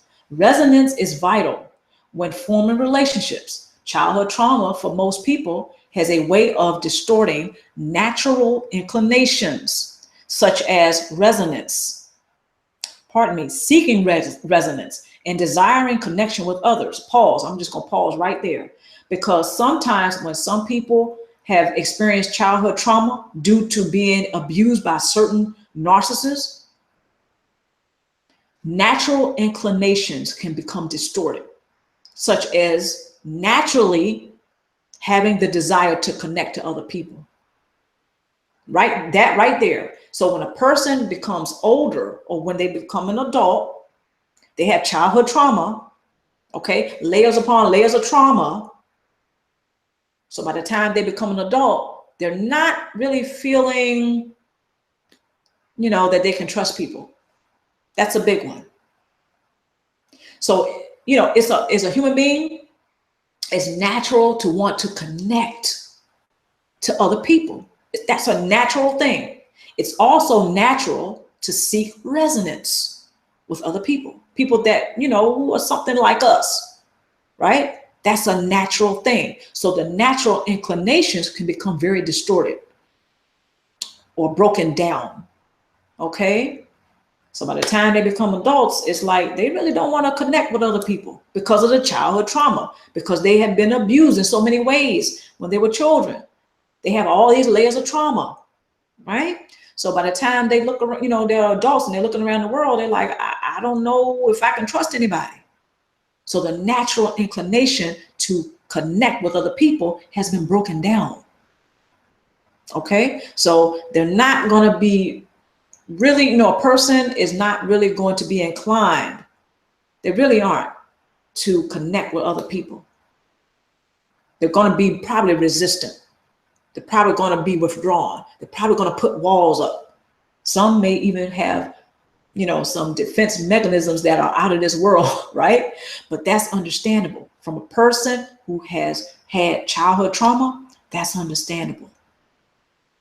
To most people who have experienced childhood trauma, that's understandable. And they resonate with that. And sometimes, unfortunately, a lot of us who have that type of background, it's very difficult for us to find one another on the planet because everybody's so scared or they're resistant to forming relationships with those that they resonate with. So you and I can resonate with each other, but we may not really know about each other because we both might be in our corners like this due to childhood trauma. Okay, instead, and also to further that point, instead, while we're going like this to each other, we resonate with each other and probably can have an awesome relationship, right? But we're like this with each other, yet if each one of us were to look in our lives, like if I were to look in your life and you were to look in mine, but we're both like this towards each other or away from each other, and really we can have an awesome relationship, but that ship has passed. But we're like this towards each other, right? We look in each other's lives and we have a lot of cluster personality all around us. It's amazing. We have a lot of cluster personality all up in our lives. But yet you and I that could probably have an amazing relationship, we're like this. It's fascinating, but it's very true how that often is the case. A lot of people who can resonate with you, a lot of people that can resonate with me, we miss golden opportunities to have awesome, healthy relationships because we don't trust each other. When actually, if we gave each other a chance, we probably will find that we are trustworthy. Okay? And we have other people in our lives who are cluster personality and they're not trustworthy. It's something else, but this is often what happens. Okay? With people who have childhood trauma. Not scolding anyone, but just think about it. It's amazing how that happens. So the natural inclination to form relationships, to connect with others, okay, to seek out people that we resonate with is broken down. All right. So just really wanted to break that down. Okay. Unfortunately, some individuals have internalized the effects of their having experienced childhood trauma, which often results in avoidance. Okay, like I was talking about earlier, distrust. Another thing I was talking about, and mismanagement of anger and extreme suspicion of others. Pause. So the mismanagement of anger, I really didn't talk about that much. And anger, in my opinion, is something that serves a purpose. Anger has its purpose. Okay. And it is best utilized when it's constructive, not destructive. So when a person is reactionary, that's a destructive way to express anger if that's what they're feeling. But if they're, pardon me, I think I just said if they're reactionary, yeah, I did say that. So if they're reactionary, had a little brain fog there for a minute, but if they're reactionary, then that is, yeah, a thumbs down. Okay, that is when more than likely if they're feeling angry, they're not expressing it constructively because they're reactionary. But if a person chooses to respond and they express their anger, it's going to be constructive. All right. So, reactionary versus, response or being responsive. I did a few videos on that too. But the mismanagement of anger that I was just mentioning, that's what that looks like. A person who is more reactionary versus choosing, right? Choosing to be responsive. Nobody's saying sit there and take a lot of crap. No, I'm not even about that. Not suggesting that, right? But a person who chooses to respond to a situation, they're going to get a lot further than a person who's reactionary, being impulsive, and they just flying off the handle because they pissed off, right? They're not going to get far. Not in that situation. And it can escalate and it can turn sour very quickly. Okay, so a person who mismanages his or her anger, that's one of the results as well of childhood trauma. Not saying this always happens, but it does. Sometimes it happens. So that's the mismanagement of anger, an extreme suspicion of others. So again, like I was talking about, we might be like this towards each other. We might be, in our corners. We might have that wall up. We might be, hide behind the wall, kind of looking or peeking out at each other, but we will not try to make that connection. So being very suspicious of others to the point of paranoia. And I've actually met some people like this. Some of them are, veterans like I am, military veterans, and extremely paranoia, just paranoid. So there's paranoia there, being very suspicious of others. And again, this is having a lot to do with the layers upon layers of trauma. But we're talking about childhood trauma here. So this is some of the things that we see sometimes from somebody who has had childhood trauma. They can be very suspicious of everybody on the planet, therefore limiting their or having a golden opportunity to form relationships with other people, whereas those relationships can turn out to really be awesome and healthy and balanced, good relationships, but they don't, the ship has passed because they're very suspicious of people who really want to be friends, or really, well, not maybe just friends, but maybe they really want to get next to them romantically. Maybe they want to work with them, whatever, but that ship passes because they're afraid to connect to somebody else, which again is understandable if you're talking about somebody who has childhood trauma, who has experienced childhood trauma. And right now they're trying to deal with it, whether it's, they're coping with it effectively or poorly. It is, is irrelevant. It's a coping skills. There's certain coping skills that he or she may have.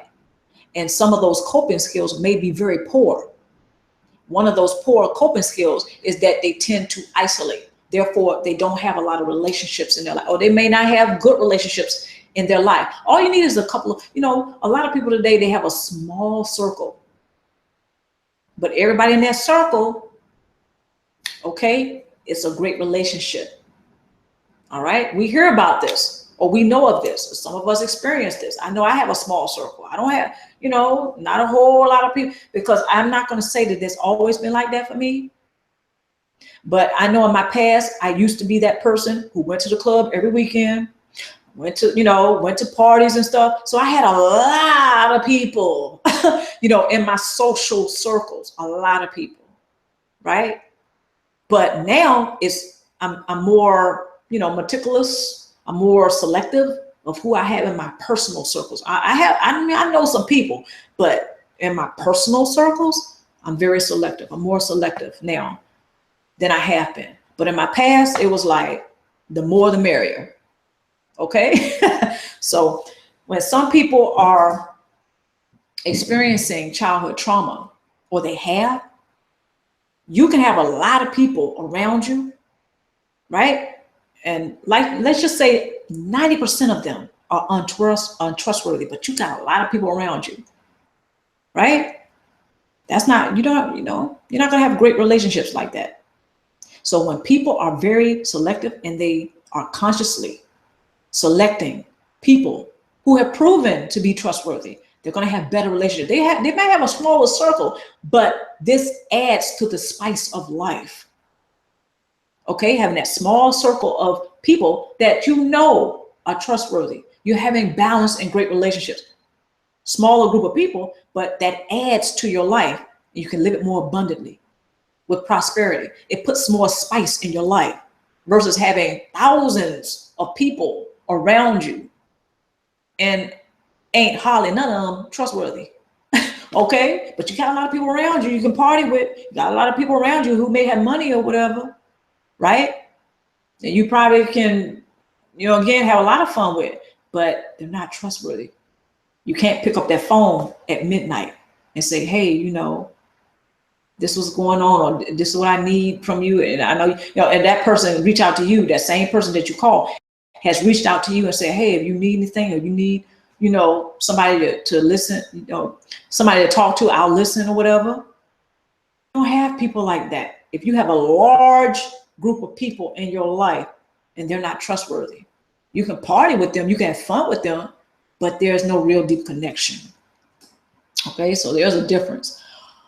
Okay, now, unfortunately, some individuals have internalized the effects. Okay, now I talked about the mismanagement of anger. I talked about avoidance, also extreme suspicion of others. Okay, so let's go ahead and move on now. By internalizing childhood trauma, one has more than likely been coping, whether effectively or poorly, with layers of trauma or complex post-traumatic stress injury.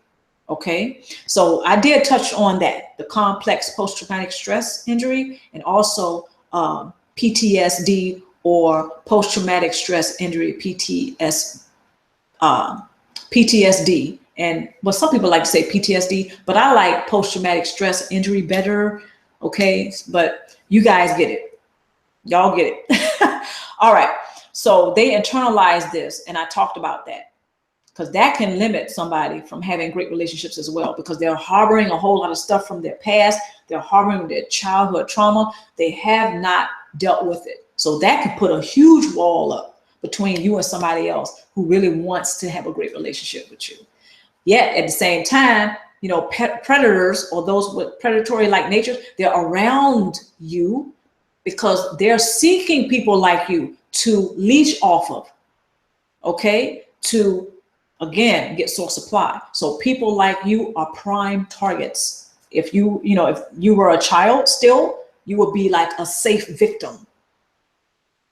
So this is often why some of us, we have that repeated cycle of the scenario being the same, but the scenery is different. It's like now we can be 30 years old, yet when we were children, we suffered certain things from those who have a predatory-like nature. This person is not even around anymore, but yet now as adults, we seem to be surrounded by people who are like the predator who abused us when we were children.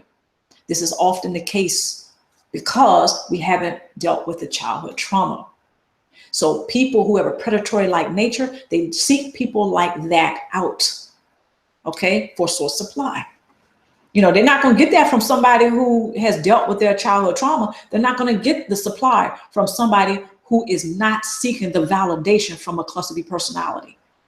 Let me say that again. Cluster B personality, those who have a predatory-like nature, those who are narcissists, they're not going to seek out people who have put their childhood trauma to rest. Because part of that is putting the childhood trauma to rest. Part of that is they're not going to be seeking the validation from somebody who has a predatory-like nature. So if you are a person who's dealt with childhood trauma, You have experienced childhood trauma. Think about all the times that you tried to get validation from either that person who abused you or somebody like that person who abused you. Think about all those times that you tried to get the validation and it didn't happen. Also think about all the times that during that same time when you were trying to get the validation, how many cluster B personalities came around you, popped up in your life? And if you no longer do that now compare. You have less people around you now who have predatory-like natures, because now you put that childhood trauma to rest. You're not seeking validation anymore. You see what I'm saying? So if you're not seeking the validation from the cluster B personality, they're not going to show up in your life. I hope that makes sense. So once you put the childhood trauma to rest and you deal with it constructively, you'll be a game changer. You will notice the difference. You'll have the before and after picture. Not a lot of cluster B personalities are going to want to come around you because you're not seeking them out by wanting their approval or their validation. All right. Now I'm going to move on to the tools. Okay. First tool. Wait a minute before I move to the tools. Uh-oh. All right. I almost left out a point. Let me get to this last point. Okay. Many who have a background in dysfunctional family, abuse, and unhealthy relationships which all can be resulted from childhood trauma, right? Let me read that again. Many who have a background in dysfunctional family, abuse, and unhealthy relationships, which all can result from childhood trauma, move on to investing in unhealthy relationships with those who have a predatory nature, right? Just like I was saying before, validation is often sought after by those who have been abused and neglected during childhood. Unconsciously reenacting childhood trauma is very common for some who have suffered childhood abuse and trauma, only to become frustrated due to undesired results of his or her pursuit to happiness, support, and thriving past narcissistic abuse. Okay, so pause. Like I was saying before, a lot of us who have the childhood trauma in the past, what we do as adults, we tend to seek out those who have a predatory nature, reminding us again of the one who initially abused us or the few who abused us when we were children. We seek them out now as adults and other people, and those types pop up in our lives, right? And it all is unconscious. So this is what's happening. There's a lot of unhealthy relationships, like I was talking about before. It's familiar, it's painfully familiar, yet we avoid dealing with it constructively. So it'll linger. So this is very frustrating. When some of us go to doctors or counselors, there seems to be a lack of support with this. And you know what? There may be, to a certain extent, a lack of support. But the thing that we can do, and this is part of my tools here, and I'll get to it in a minute. There may be some counselors out here that don't understand narcissistic abuse. This is the case, by the way. Some of them don't get it, either personally or even professionally. They don't get it. All right. So having said all that, this does not mean that you cannot have support. The support starts with you. Now I'm kind of jumping ahead of myself now because this is part of my tools, or one of the tools. You can absolutely invest in a support base. Now, a lot of my stars know how much I talk about the support base and how how important and vital it really is, right? Very important. Because the cluster B personality that may be in your life right now, they don't care anything about you getting support. If anything, they would like nothing better that you don't have support, that you're isolated. Okay? They would like nothing better. So if you get the support, then you can learn effective tools on how to cope and deal constructively with childhood trauma. Okay, I've jumped ahead of myself. That's one of my tools. Get the support base, obtain the support base, invest in the support base. It starts with you. You don't have to wait on your counselor. You don't have to wait on your therapist. You don't have to wait on anybody else to get the support base started. I say this a lot in my videos. Some people may think when I say support base, I mean going to a doctor. I mean solely going to a doctor, going to a counselor. In other words, I mean the only way you're going to get the support base is externally. Today, I want to say, I'm going on the record and saying that that is not what I mean. I never meant that. Okay? What I'm saying is when you invest in a support base, it starts with you. You don't have to seek it externally only. Now, of course, you're going to eventually get to that. Okay? Because this is not something to deal with alone. Childhood trauma is not something to deal with alone. The counselor, some of the counselors and therapists and doctors, right? They may not professionally be able to treat for those who have been dealing with narcissistic abuse, right? Childhood trauma stemming from that professionally. However, personally, they may understand what you're going through, but because it's not, certain things are not in the DSM-5 as a diagnosis criterion, they can't treat for that. I hope that makes sense.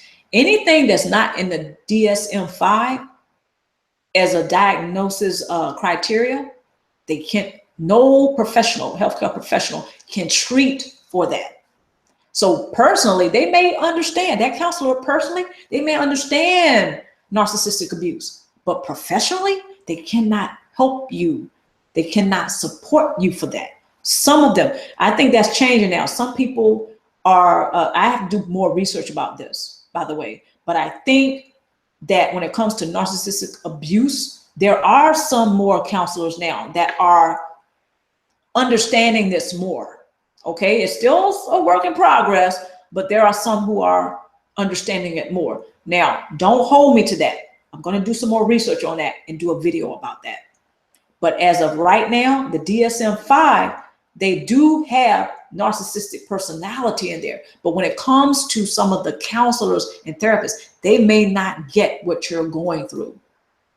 Having said all that, that doesn't mean that you cannot invest in yourself and start your own support base. Your support base consists of many things. It doesn't have to solely be that you're going to the doctor or you're going to the therapist or you're going to the counselor. It doesn't have to be that. There are many, the support base consists of the many support groups that are available on narcissistic abuse. There's a lot of support bases out there. Pardon me, there's a lot of support groups out there.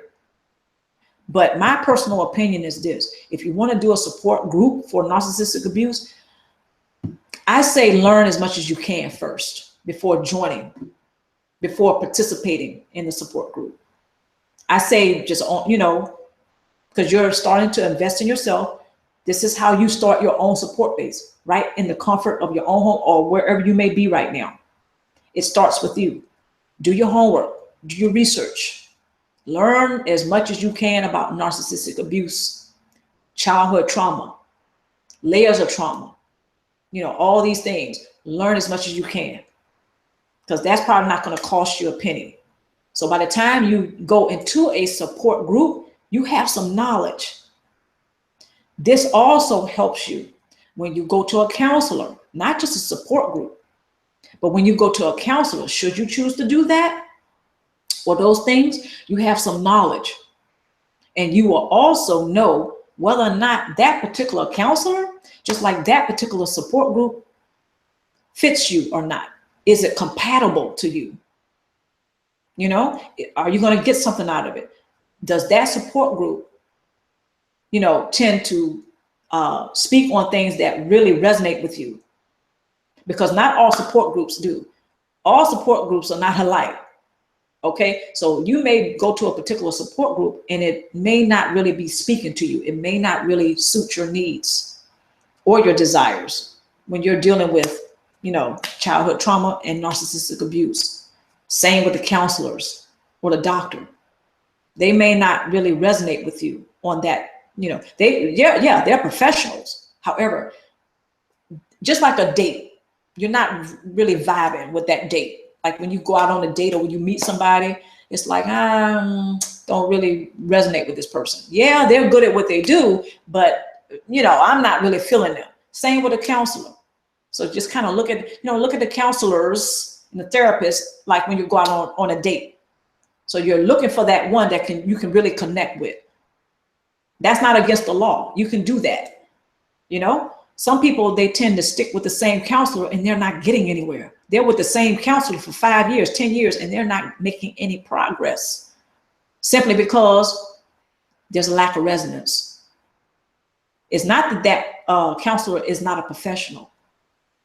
I hope that makes sense. It's like that counselor, you don't resonate with the counselor, and the counselor doesn't resonate with you, because even though he or she, the counselor and the doctor, they're very good and professional at what they do, the healthcare system, right? They're very good at it, but they lack the resonance.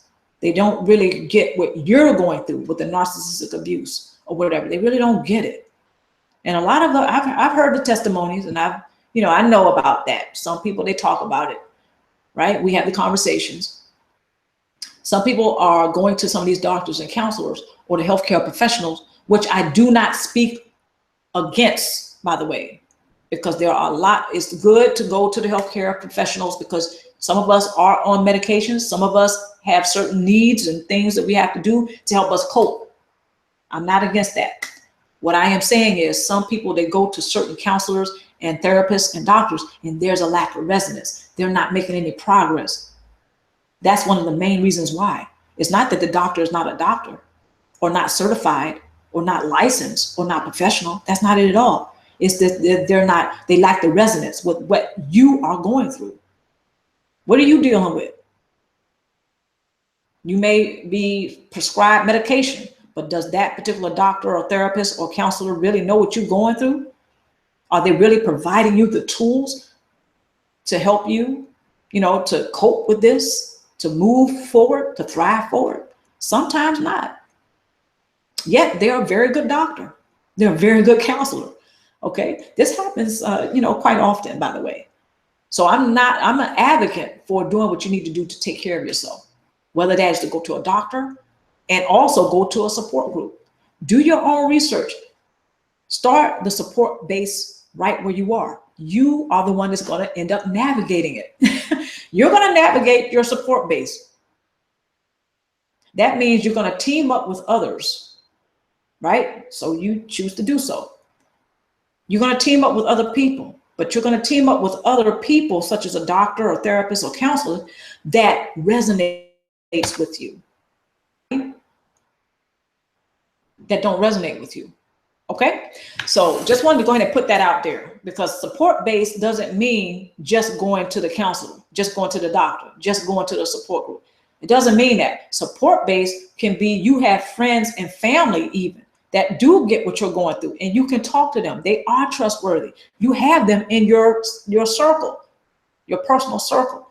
You may know somebody in the neighborhood or in your community that go to a support group. You may start going with them to the support group.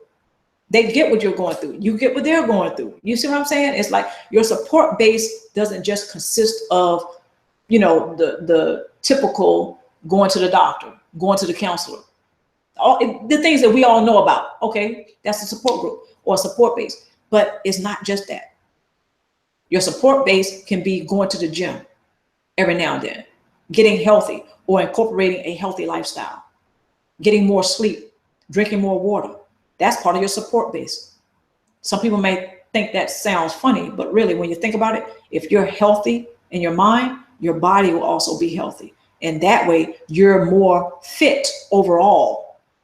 Okay. You're healthier overall to enjoy your life more abundantly because you have a sound, balanced mind. Okay. A high consciousness or a higher consciousness, and your body is fit.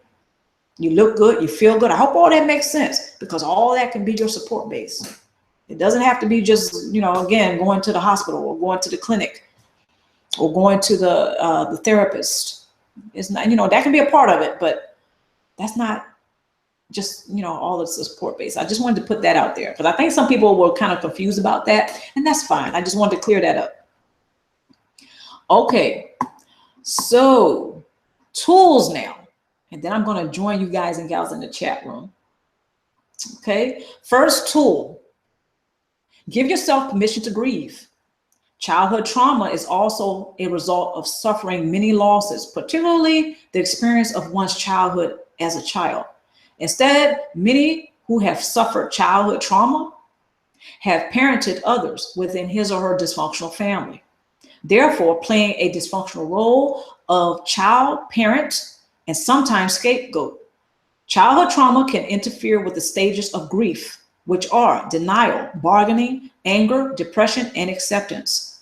There are those who may debate whether the 5 stages of grief actually are effective. Pause. Okay, that's the first tool. You have to give yourself permission to grieve. Okay, work those 5 stages of grief. Some people will debate that they're very effective. 5 stages again of grief are denial, bargaining, anger, depression, and acceptance. Some people, they don't think it works. Okay, some people say it works. But the bottom line is this: when you give yourself permission to grieve, that is another way to ensure that you will continue to thrive forward past narcissistic abuse, unhealthy relationships, childhood trauma. You're going to move forward. You can't help but to move forward. Okay, you're not going to fall back. You're not going to fall to the bottom. You're going to thrive forward. You're going to soar because you're taking care, you're putting that childhood trauma to rest finally, because you're constructively dealing with it. So you deal with it. One of the best ways to deal with it is to grieve. Give yourself permission to grieve. Some people are afraid that, and I've been like this, okay? Afraid that once I start crying and really dealing with things, that it's going to get out of control. I'm going to be out of control. I won't be able to handle it. That's not true. Okay, I found that to not be true. So give yourself permission to grieve. Okay, you'll get through it. Think about all the things you have gone through and you're still here. So what makes you think that by now investing in yourself for a change and giving yourself permission to grieve, that you won't be able to handle it? Look at all the crap you went through already. Look at all the BS you've gone through already. And you're still here. So don't doubt yourself. Okay? All right. Next tool. No one that you may choose to invest in any type of relationship with is obligated or responsible for your emotional well-being. Okay? You as an adult can continue to thrive forward past narcissistic abuse, trauma, and unhealthy relationships once you choose to navigate and invest in your own support base. There are no quick fixes and secret magical formulas to heal your personal issues. Pause. So just like I was saying before about when you thrive forward, one of the best ways to start doing that, grieve. Give yourself permission to grieve. Take your time. This is not a contest. Your healing is not a contest. This is not to see who can heal the fastest. It's not about that. So give yourself permission to grieve and take your time. Invest in yourself. You're worth it. I know that may sound cliche. You are worth it. You have to think so. Well, you don't have to, but I should hope you do think so. Okay. It's not, you cannot expect people to validate you and you don't even validate yourself. I made that mistake in my distant past. Okay. I learned that once I invest in myself and I provide validation for myself, then there are other people in my life that's going to follow suit. Okay. So once you invest in yourself, you more than likely will be able to have better relationships with people who are not cluster B personality. Okay. So other people are not responsible for your overall emotional well-being. That would be you. You're responsible. You're responsible. Now, when you have a relationship with other people, yes, I'm not suggesting that they're not supposed to care for you and provide some validation. Of course they do. But it starts with you. That's my point. You're solely responsible for your overall well-being. That includes your emotional well-being. That's just like looking at the narcissist and saying, well, I want you to love me. I want you to validate me. I want you to respect me. yet you don't do that for yourself. The narcissist is going to laugh at you. Okay, it's like, no, you don't respect yourself, so why should I respect you? So that's what I mean by the second tool. You are responsible for your emotional well-being. Other people really are not responsible. Now, we can have relationships with other people that will care for us and respect us, right? Just like we do them. But they're not solely responsible for our overall emotional well-being. We have to practice emotional discipline. I've done a few videos about that as well. Okay, so just wanted to go ahead and share that. And there aren't any quick fixes. I've done a video about that. No quick fixes. No, there's not going to be a secret magical formula and voila, you're healed. It doesn't work that way. I know sometimes we wish it does work that way, but it really doesn't. All right, last tool. Make sure I double check that. Wait a minute, I think I gave you all some extra. Okay, no, there's five tools. Gave y'all some extra tools today. Okay, tool number 3. Those who may have influenced painful memories due to abusive behavior cannot take back what has occurred, even though the result has possibly caused trauma, depression, anxiety, and many other challenges. One can reclaim his or her life by choosing to continue to embrace their personal power, validation, restoration. Okay, their personal power, validation, restoration, and refocusing begins with you. Choosing to obtain it for yourself and learning to invest in healthy relationships with those that you find resonance with. A support base can help you with that due to being taught effective coping skills in order to continue to thrive forward. Pause. So the support base is actually designed to help you learn effective tools to thrive forward, past narcissistic abuse, unhealthy relationships, trauma, and also the support base is designed or should be designed to help you not only learn those effective tools, but also give you a place to go whereas you find resonance. Okay, so the support base should do that for you. It should help you learn some very effective coping mechanisms, okay, or coping skills to deal with childhood trauma or whatever else ails you. The support base is designed, that's really what it means, support base. That means there's a solid, good foundation here. And it's helping you to thrive forward. It's supporting you. It's helping you to rise to the next level. You don't want to have a support base where it's really a weak support base. For instance, you're going to a particular place, you're going to a particular person, and you're not getting the support because you're not seeing any results in your life from learning coping skills, learning effective tools. Somebody might say something. You might go to a particular, for example, you may go to a particular counselor, and again, like I stated before, it doesn't seem like you're making any progress. You've been going to them for 3 years, maybe 4 or 5 years. You're not making any progress because the tools are not very effective. There may be tools that are being shared with you, okay, from that particular person, but you're not seeing any progress.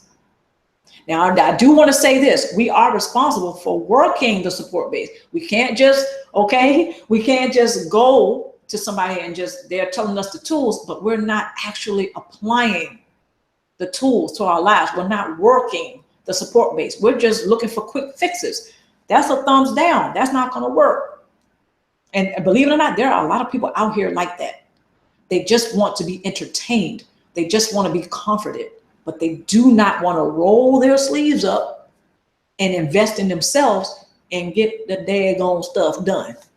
They don't want to work the support base. They just want to be comforted. They want to be massaged. They want to be entertained. I thumbs down that. I'm gonna just put it out there. I thumbs that down because they're not gonna get anywhere. That person who does that, they're not gonna get anywhere. They're gonna be stuck. They're gonna be stagnant in their life. They're gonna look up and be 60 years old, and they're going to realize, maybe they'll realize it, but there's not gonna be a before and after picture that's quite dramatic. in a good way. It's not going to be there. They're still going to be 60, they're going to be 60-year-old, still trying to figure stuff out, still trying to please the narcissist, because that's who those individuals will be. It's just not going to get anywhere. You can't do that. Well, you could, but you're not going to get anywhere. So I thumbs that down, just expecting other people to give you all the goods, and you're not actually, you're not really, I'm not saying you, but some people out here, like, I've met some people like that. It's like, all right, you want all the jewels dropped on you. You want all the tools, but you're not working the support base. It's right there in front of you. You're not, you know what I'm saying? You're not working it. And yet you're speaking the language as if you're a victim, and you don't understand why things haven't gotten better for you, because you're not working the support base. You're not willing to do the work to get to a higher level. You're not going to get to a higher level by crying, and boo-hooing and woe is me and I'm a victim. No, that doesn't work that way, So yeah, this is why it's very, I say it's very important to have that support base and be willing to do the work. Okay. All right. Tool number 4, defend and honor your life without apology. Tool number 5, that's self-explanatory. Tool number 5, remember that your life has purpose. Share your story. Also self-explanatory. Tell your story. Share your story. You've gone through a hell of an ordeal. Okay, you have experienced childhood trauma. That you probably can help a lot of people by talking about it, sharing your story. Okay, I'm not saying go out here and just talk about it to anybody and everybody, in your personal life, that is. No, I wouldn't say do that. You don't have to do that. But instead of internalizing what has happened and just carrying it and being weighed down by it and burdened by it, no, that's not, you're not living a life in prosperity and abundance when you do that. You limit your life by doing that, because your overall well-being is going to be compromised. So yeah, share your story. Remember, your life absolutely does have purpose. Okay, so the references and resources that I was talking about, you're going to find that in the description box below. I probably should have did a green smoothie. Water is good for you, but I have a taste for a green smoothie. Probably should have did that. Anyway, check in the description box below after the video has been uploaded for the references and resources. Okay.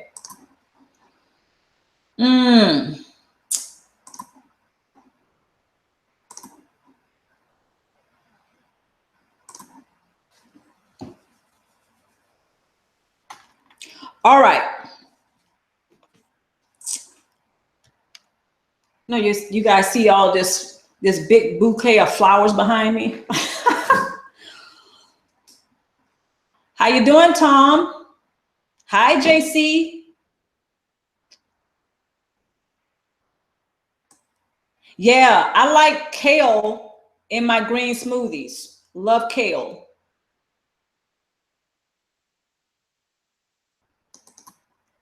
How you doing, Hope Peace?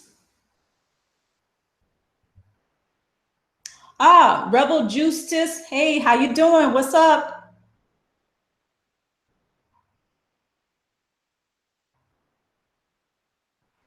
Hi, I think it's Demetria. I hope I pronounced your name correctly. Hi, welcome to the Luminous Star live stream.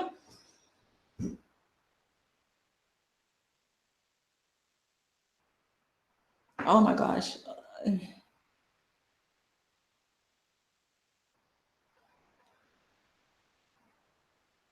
I'm just checking out all the comments, all these great comments in the chat room. Okay, you guys are, I really appreciate you guys being good in the chat room. I appreciate that. And everyone who is monitoring, thank you so much. Because I know some people, they shouldn't be this evil on a Saturday morning, but you know, we get all types.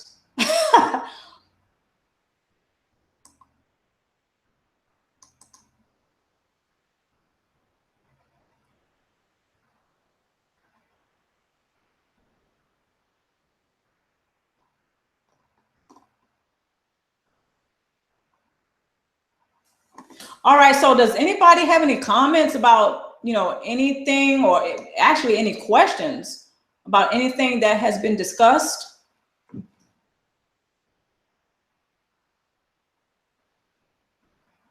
Okay, now I see one of you, let's see, Tom Johnson, you mentioned Pete Walker's book on the complex PTSD.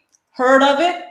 I haven't completely read the book, but I have certainly heard of the book. And in one of my videos, if I'm not mistaken, I did list it as a resource because I did start to read it. And I agree with you. It's so far so good. And I probably should do a video on that.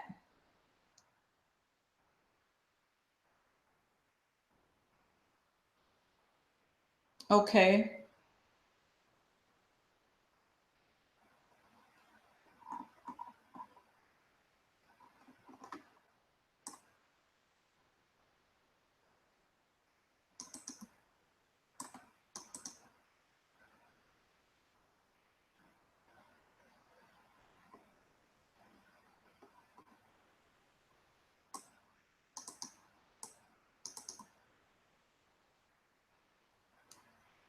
All right. Anybody has any questions? Because if not, I'm going to go ahead and close this down.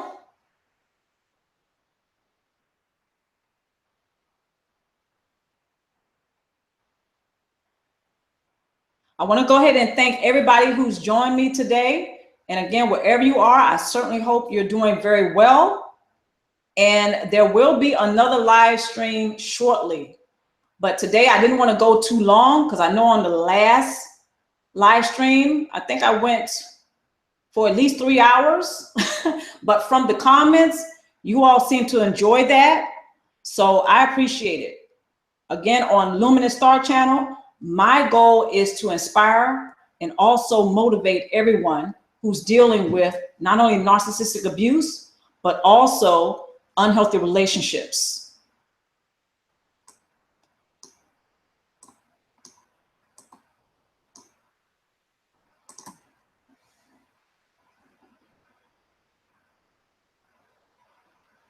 The Wizard of Random.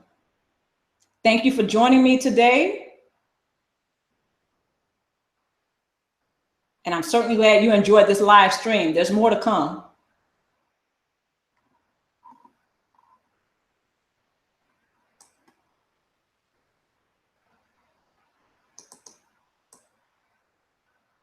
Okay, this is going to conclude the live stream. No one seems to have any questions. And from the comments, seems like you all have been getting a lot out of this live stream. Okay, so until next time, you guys and gals take care of yourself, and especially my stars. Mwah, thank you so much, and stay tuned for the next live stream. All right, and of course, check out the description box below for the references and resources. Okay, until next time, mwah, goodbye.